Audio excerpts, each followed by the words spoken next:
Nga pala sa mga nagre-request na friend request sa akin, hindi ko na kasi ma-accept. Kasi pag ni-click ko yung confirm, nag-a-enable. Sorry, hindi ko ma-accept talaga. I-follow nyo na lang. Tapos, i-ano ko na lang din. Yung parang, ako na lang mag-request sa inyo. Diba, nakalimit lang yun ng 5K. 5K friends lang. Ngayon, tsaka, di ba, sa dami ng mga fake account, yung mga fake account, kaya, yung mga followers ng mga content creator ngayon, akyat baba. Kasi, yung ibang mga account, inaalis na ni Facebook, yung mga hindi active, kaya akyat baba. Sa bagay ngayon, hindi naman basihan na kung madami kang followers, kung marami kang views. Alam mo ba na yung mataas na yung views mo,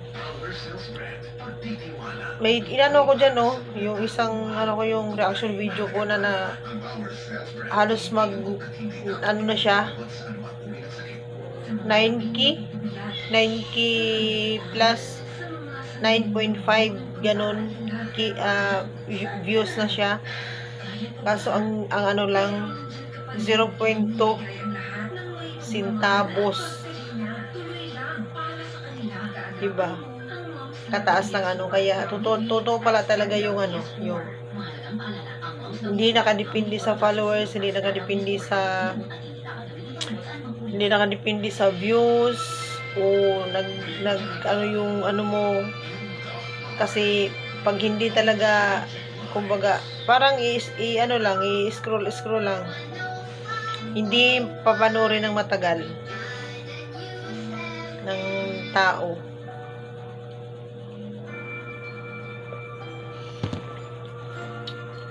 Tsaka share ko pala kasi minsan piniplay ko yung mga dati kong mga videos.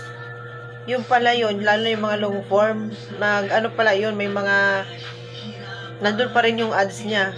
Lalo na kasi yung mga nakaraan kong mga videos, mga mga original, hindi pa ako hindi pa ako re-reaction video. Kaya halos lahat may mga ads. Kala ko wala na kasi na yun yung parang nakaraan na mga video.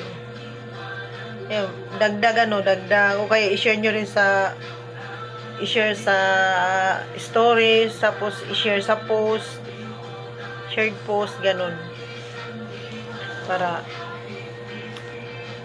dagdag income.